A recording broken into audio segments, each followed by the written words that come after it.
రోహిత్ గారు మనం చూసినట్లయితే మొన్న రోహిత్ ఇప్పుడేమో కోహ్లీ టెస్ట్ కి రిటైర్మెంట్ ప్రకటించారంటే దీని వెనకాల బీసీసీఐ ప్లాన్ ఏమై ఉండొచ్చు?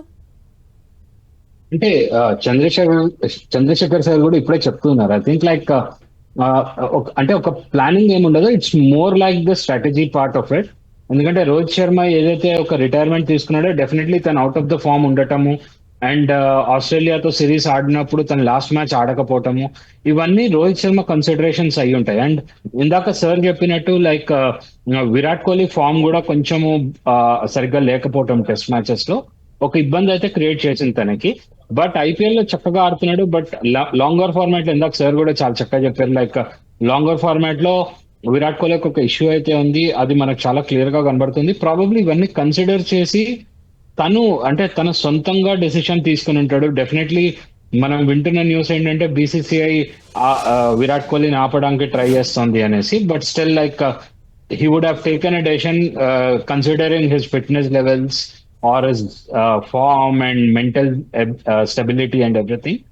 Definitely, I think probably right time. ఇప్పుడు యంగ్స్టర్స్ వచ్చి ఆడే ఒక ఇది రైట్ టైం అనుకుంటా రెస్పాన్సిబిలిటీ తీసుకోవడానికి నెక్స్ట్ సెట్ ఆఫ్ జనరేషన్ కి. So let's see how the next మనకి ఎట్లా వెళ్తోంది నెక్స్ట్ ఫ్యూచర్ అనేది ఇంట్రెస్టింగ్ గా కాబోతుంది ఇప్పుడు. అండ్ చంద్రశేఖర్ గారు, కోహ్లీ లాస్ట్ 5 years టెస్టుల్లో చాలా ఘోరంగా ఆట తీరు ఉంది.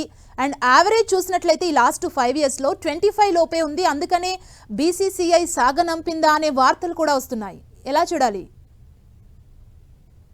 లేదు లేదు, ఈవెన్ యాక్చువల్ గా మీరు ఈ సమయంలో కనుక ఒకసారి chief coach Gautam Gambhir quotation ని కనుక అతని యొక్క కామెంట్స్ ని గుర్తు చేసుకున్నట్లయితే సహజంగానే కోహ్లీ, రోహిత్ శర్మ లాంటి ఆటగాళ్లు if they are willing to play even 40-45 years వచ్చేందాకా కూడా ఆడగలిగినటువంటి ఇది ఉన్నటువంటి వాళ్ళే, వాళ్ళని ఎవరు ఆపేటువంటి అవకాశం లేదు. ఈవెన్ బీసీసీఐ కూడా అలాంటి ప్రయత్నం చేస్తుంది అని చెప్పేసి నేను భావించట్లేదని chief coach Gautam Gambhir just ఒక 4 days బ్యాక్ ఒక క్లియర్ మెసేజ్ ఇవ్వడం జరిగింది. సో కాబట్టి ఫామ్ ని దృష్టిలో పెట్టుకొని బాబు నువ్వు రిటైర్ అయిపో అనేటువంటిది ఒకవేళ మీరు అన్నదే నిజం కనుక అయ్యేట్లయితే కనుక యాక్చువల్ గా లాంగ్ బ్యాక్ అంటే 2016 పీక్ లో ఉన్నాడు. ఆ తర్వాత మీరు గమనించినట్లుగానే పర్టికులర్ గా 18-22 చాలా ఇబ్బందులు ఎదుర్కొన్నాడు కోహ్లీ.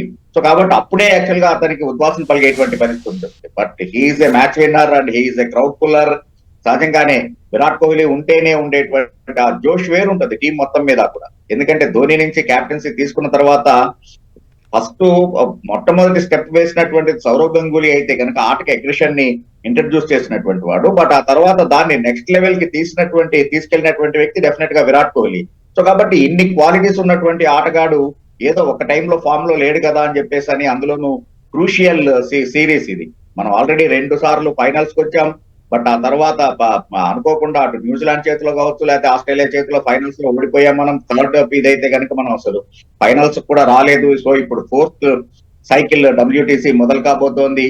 సో ఇలాంటి టైంలో అంటే ప్రతి ఇండియన్ కి కూడా అటు వరల్డ్ కప్ గెలవడం, ఛాంపియన్స్ ట్రోఫీ గెలవడం, T20 వరల్డ్ కప్ గెలవడం ఒక ఎత్తు అయితే కనుక డెఫినెట్ గా టెస్ట్ సిరీస్ సంబంధించి WTC కూడా గెలవాలి అనేటువంటి కోరిక ఉంటుంది. సో ఇలాంటి సందర్భంలో కోహ్లీ లాంటి ఆటగాడిని కావాలని వెనక్కి పంపించేటువంటి విధంగా వెనకాల ఏదో బావులు కదుపుతున్నారని చెప్పేసి మనం భావించక్కర్లేదు. ఇందాక మీరు అడిగినట్టుగానే సహజంగా ప్రయత్నం చేస్తే కూడా కోహ్లీని ఆపేటువంటి ప్రయత్నం చేసి ఉంటుంది బీసీసీఐ, కానీ ఫామ్ లేదు కాబట్టి నువ్వు తప్పుకుంటే బెటర్ అనేటువంటి మాట అది లేదు. ఇంకొకటి ఏంటంటే సహజంగానే సోషల్ మీడియా విస్తృతంగా పెరిగిన తర్వాత మనం చాలా కామెంట్స్ చూసాం. ఈవెన్ యాక్చువల్ గా రోహిత్ శర్మ రిటైర్ అయ్యాడు కాబట్టి నాకు కనుక క్యాప్టెన్సీ ఇచ్చేట్లయితే నేను ఉంటాను టీంలో, లేకపోతే కనుక నేను రిటైర్మెంట్ ప్రకటిస్తానని కోహ్లీ అన్నాడు అనేటువంటి ఒక స్టేట్మెంట్ కూడా నేను చదివాను. So really very laughing. So అందుకని ఇట్లాంటివి ఏమి ఇవ్వు, ఇది కోహ్లీ తనంతట తను స్వయంగా తీసుకున్నటువంటి నిర్ణయం. ఎందుకంటే లాంగర్ వెర్షన్ కి వచ్చేటప్పటికి ఆ ఫిట్నెస్ లెవెల్స్ అనేటువంటివి చాలా ఇది ఉన్నారు. ఇంకొకటి మీరు గమనించాల్సినటువంటిది 2027 T20 ఇది 50 over ఫార్మేట్ వరల్డ్ కప్ ఉంది. ఆల్రెడీ కోహ్లీ దాన్ని చెప్పాడు, ఆ వరల్డ్ కప్ గెలవటమే నా నెక్స్ట్ ఉన్నటువంటి ముందున్నటువంటి లక్ష్యం ఏంటి అని ఒక రిపోర్టర్ అడిగిన దానికి చాలా ఈ made it very clear. 2027 world cup, one day world cup గెలవడం నా ముందున్నటువంటి లక్ష్యం అనేటువంటి. సో కాబట్టి even Rohit and Kohli are బహుశా అటువైపు అడుగులు వేస్తూ ఆ రకమైన దానికి గాను మెంటల్ గా ప్రిపేర్ అవడం, ఫిజికల్ ఫిట్నెస్ ని మెయింటైన్ చేసుకోవడం కోసమని longer version game. Because longer version game ఎప్పుడైనా 5 day గేమ్ అనేటప్పటికీ ఆ ఫిట్నెస్ లెవెల్స్ చాలా ఎక్కువగా ఉంటాయి. 3 సెషన్స్ లోను 3 రకాలైనటువంటి స్ట్రాటజీస్, అంటే your physical and mental strength will be tested. So వీటన్నిటిని పరిగణలోకి తీసుకొని బహుశా కోహ్లీ ఈ రకమైన నిర్ణయం తీసుకున్నాడు అని అనుకోవాలి. కానీ మనం బీసీసీఐ నుంచి ఏదో వెనకాల నుంచి పుల్లలు పెట్టారని చెప్పేసి మనం భావించాల్సినటువంటి అవసరం లేదు. ఓకే చంద్రశేఖర్ గారు. అండ్ కార్తిక్ గారు, అంటే కోహ్లీ ఫామ్ లో ఉన్నారు,